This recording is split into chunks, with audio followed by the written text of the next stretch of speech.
காவியந்தான்.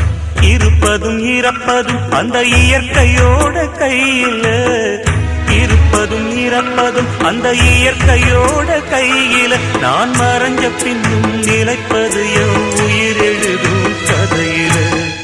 சந்திரனே சூரியனே நட்சத்திர நாயகனே, சந்திரனே சூரியனே நட்சத்திர நாயகனே.